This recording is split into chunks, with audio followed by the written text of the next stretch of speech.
We're here at the Global Forum 2023 in Mexico City. We're at the TEC de Monterrey University, and I'm very glad to speak here with an expert on democracy. Could you please introduce yourself and tell us what you are working on? Yeah, sure. Well, first, thanks for wanting to interview me. I'm excited to be here. And very generous of you to say I'm an expert on democracy. I think constantly learning, but I'll do my best. I'm Kacey, Director of Outreach and Communication at Healthy Democracy, which is an Oregon-based nonpartisan nonprofit that brings folks together that are both demographically representative and random to deliberate over an issue. We got our starts working on citizens initiatives and creating better voter information, but lately we've been working more in the local policy arena. So we got our starts working with citizens initiatives. We acknowledge that one of the biggest criticisms around citizens initiatives is that there isn't adequate voter information around what the initiative would actually do if enacted or adopted. And so Healthy Democracy was founded particularly to solve that one problem. And what the process was is called the Citizens Initiative Review. We would bring together folks selected by lot from across the states, across seven demographic factors, and they would deliberate for 4 days, hearing from experts and stakeholders on all sides of the issue, a lot of robust information gathering stage. Then they would go into deep consideration of different options around that initiative, and by the end of the 4-day deliberation, they would develop a statement that would be shared in the voters' guide or pamphlets going to all voters across the state that gave more accurate and balanced information about what that initiative would do. So that was actually ratified into state law in Oregon in 2011, but it didn't come with any public funding, so we had to seek private funding for that, for it to run, which creates a bit of a conflict of interest as the practitioner to go out and try to raise funds for that. So we're still very much passionate about initiative work and the Citizens Review panel in particular. We have piloted it in 4 other countries and 4 other states and 2 other countries. But with some of the issues I discussed around funding and just a turn to acknowledging the opportunity at the local level. There are so many issues at the local level that are ripe for kind of a deliberative panel or lot or selective panels, as we call them. So in the last 5 years or so, we've turned our attention to finding more of those local issues and working with municipalities to bring together, in the same way as the CIR, to bring together folks randomly selected but demographically representative of the community and have a robust deliberation about whatever issue or topic we're there to decide. And then those everyday folks come up with recommendations that are given to decision makers. So what do decision makers in the end do with those recommendations? Are they kind of binding to them or advising? Yeah, that's a great question, and I think one of the biggest tensions in our work, of course, we always want to work towards recommendations that are going to have real and lasting policy impact. But that's also a really hard thing to get decision makers to sign on to. So in that period before the process, we really worked to build a lot of buy-in from decision makers in that locality. And that means that we need buy-in from both sides of whatever the issue is. Let me use an example of the Petaluma Fairgrounds advisory panel. This was our most recent example. It took place in Petaluma, California. It's a town of about 60,000, and it's a couple hours north of San Francisco. In this particular instance, the city had this piece of property that they owned that was a fairgrounds. It was 55 acres in the heart of downtown, which is a very big piece of property. And for the last, for the last 50 or so years, that's a round number, that fairgrounds has been leased to a fair board that has been in charge of managing it and running events on it. So we were brought in to moderate a panel on what the future of the fairgrounds would look like.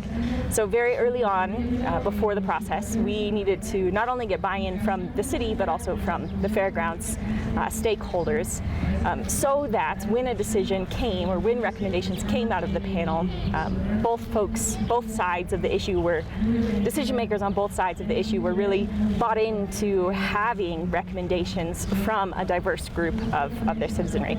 So that work starts before the process, and then throughout the process we try to include decision makers in what's happening so that they're invested and they believe in the work that the panel is doing. Finally, those recommendations are presented directly to decision makers, and in our process we also ask or require in the contract that decision makers respond publicly, both verbally and written, so that if they're not taking one of the recommendations, if they're not listening to it, they have to give a reason why, and that has to be public. So either panelists or the community that knows about it can say, hey, you're not listening to this recommendation.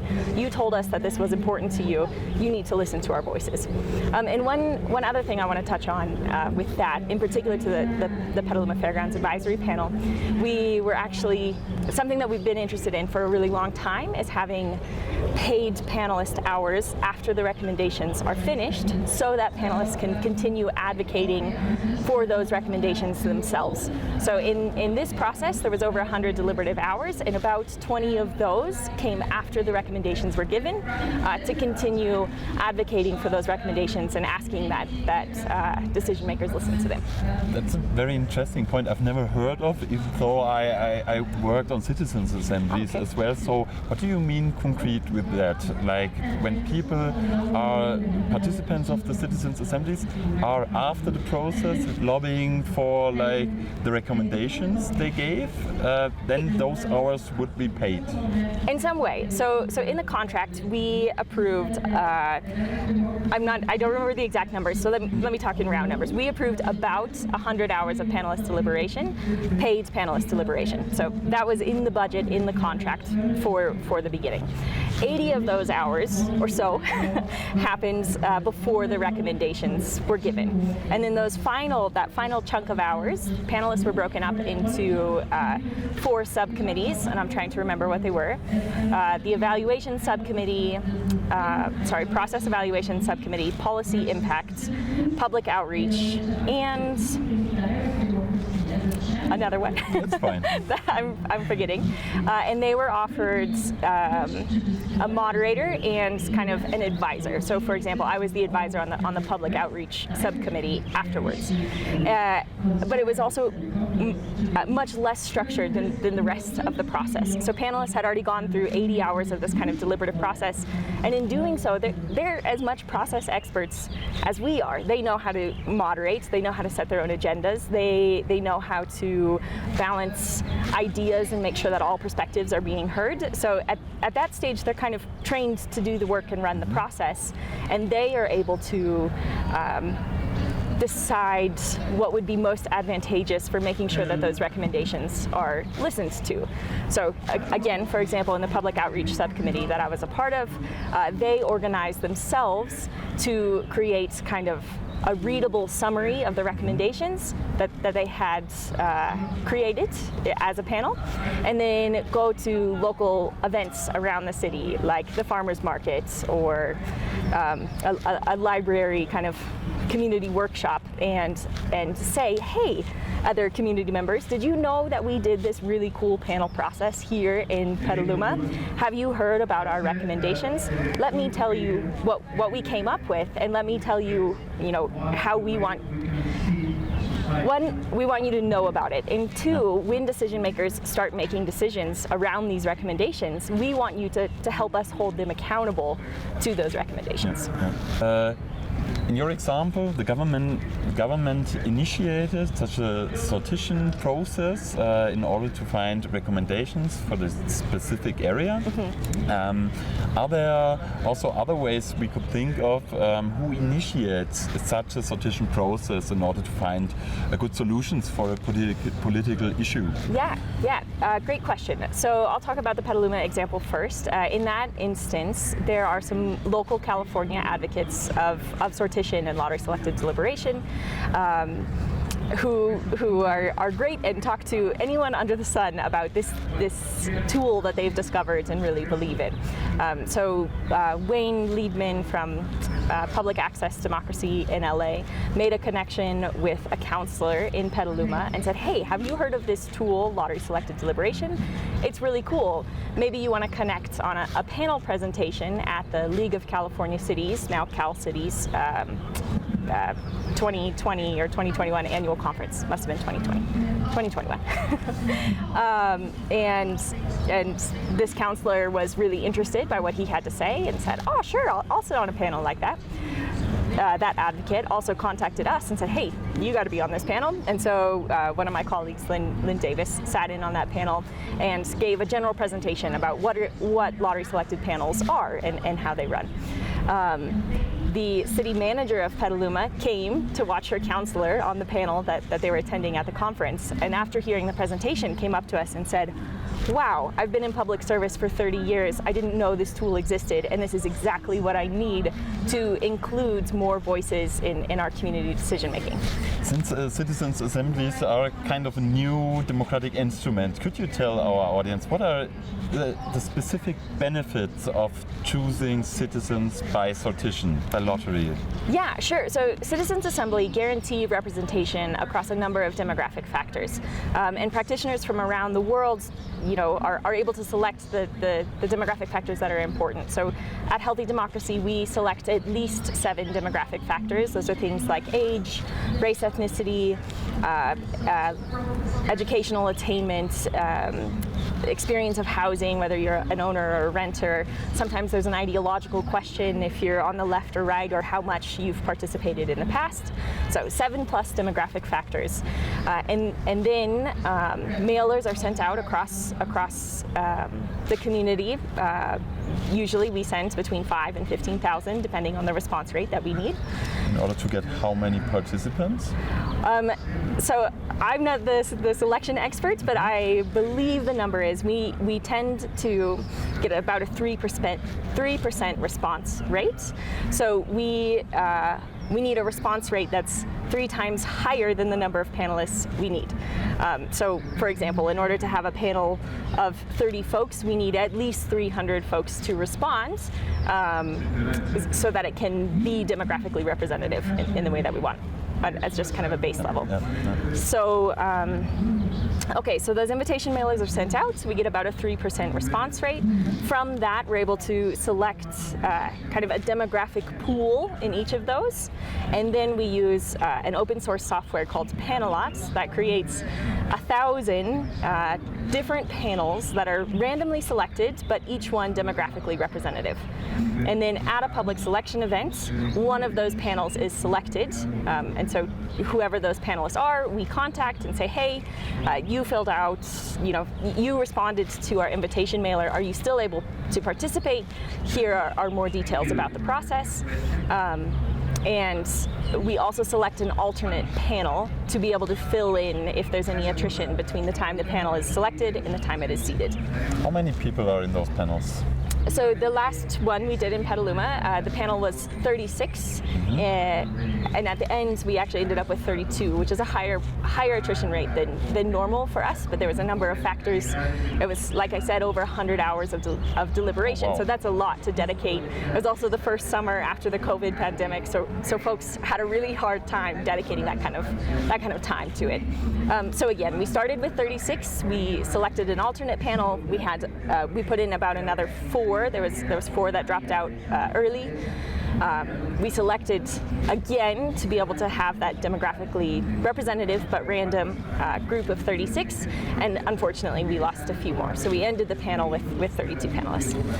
So how do you take into account that for some people it's more difficult to participate in such processes, for example, because they have young children or they need to work on weekends? So right. Does it play any role in your concept as well? Yeah, definitely. It definitely does. And I'm so glad you asked, because part of this work is really about making it as universally accessible as possible, and that is not that's not an easy task, and that's one we'll probably never perfect, but that's one we are always working towards. So all of our at all of the panels that we run, panelists are paid a stipend equivalent to, the last few we've done, equivalent to about $20 US an hour, so that it's competitive if they have to miss, a day of work. We also offer to write letters to employers to kind of explain how this is like jury service. This is done we can't excuse it like jury service, right? They can be excused from work for that. We can't do that yet, but we can encourage employers to be able to give time off for these kinds, for folks participating in these kinds of processes. We also reimburse for any child or elder care that folks might incur to be there.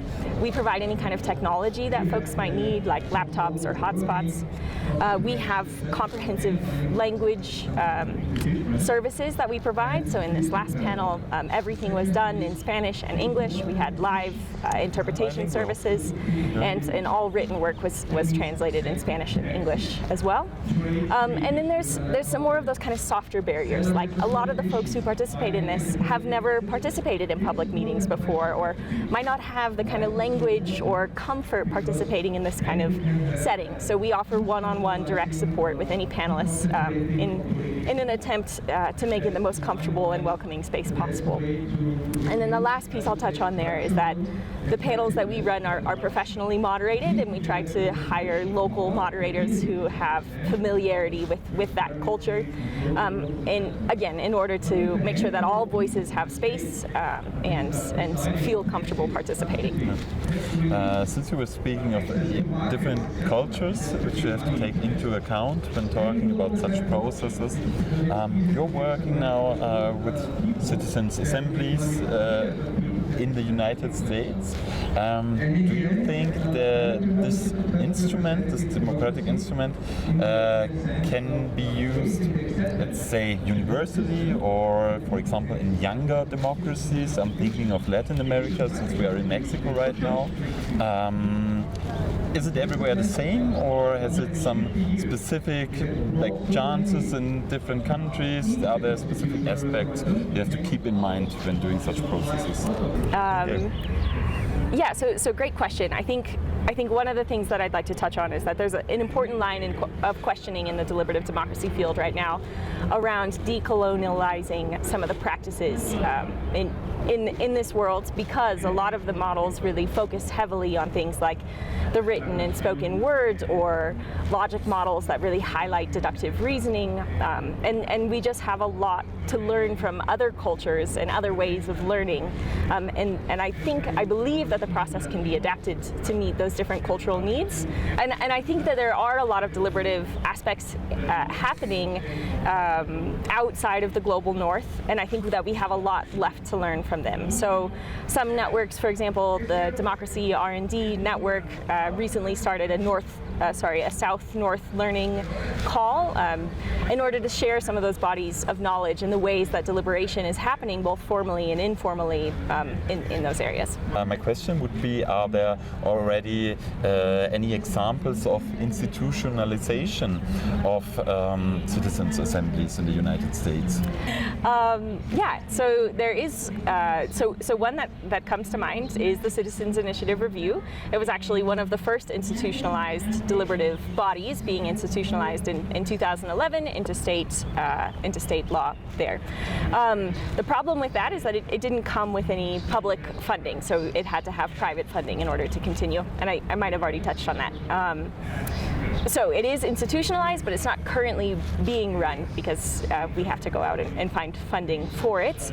Aside from that, I am not aware of any other institutionalized models happening in the US, but I know that there's a lot of folks working towards that. And one note on institutionalization is that it often happens first, at least in our experience, as kind of an ad hoc an ad hoc question on something that's really dicey or contentious at a local level. And from there, once folks kind of get the taste for what citizens' assemblies and lottery selected panels can do, it can move towards a more institutionalized or permanent type of structure. So that's definitely something that us at HD and other advocates in the US or practitioners around the US are working on. But I don't know of any other examples. Are there any possibilities of combining deliberative formats like that with other democratic formats? And do you probably have examples for that? Yeah, so again, I'll go back to the Citizens Initiative review. It is, in my opinion, a really neat combination of direct and deliberative democracy, because it intervenes in a direct democracy mechanism, which is the Citizens Initiative, but it intervenes at a point where they add a deliberative panel at the point before it goes to the ballot in order to give more complete and robust voter information. So I think that's one example of how they could work together. We actually have our eye towards something that intervenes in the initiative system earlier. We heard a lot from panelists, and we felt this way as well, that it was really, it's just a reactive Band-Aid, right? Like, the initiative is already written, and at the end of the day, voters are going to decide yes or no. But through the CIR process, folks were exposed to so many other policy options for that initiative, and we heard from them, like, we could just write this better. I don't want to react to this initiative that's badly written. We want to write our own. And so we have since then been thinking of a way for everyday folks really to write initiatives to go on the ballot. So we have a new idea called the Initiative Convention System that is a multi-tiered structure of lottery selected deliberative bodies, starting with a body selected by lot that is an agenda assembly. So they would consider any ideas in their state that they don't feel like either legislators are touching, or they're not listening to the public, they're not addressing the problem as they want to see fit. And they would nominate, let's say, three issues that would then go to drafting assemblies, who would work with lawyers and legislators and the public to actually create initiative language around whatever policy topic that is. And then that would be an initiative, have a signature gathering a part of it, and actually get on the ballots, and ideally, hopefully, for voters to vote on, which again is we think a really nice way of direct and deliberative democracy coming together. Our local government panels, just in a bit of a shift here, our local government panels work on supplementing representative democracy with more deliberative democracy tools. So we work with decision makers, we work with folks like city managers or city councils to say, hey, you already do public engagement, and we feel like there's a way to do it in a more meaningful way, where the folks that live in your communities can actually be a part of making the policy that you are deciding on. And so that's a different way where representative and deliberative democracy can work together. Okay, thank you very much for those interesting answers. You're welcome. Yeah.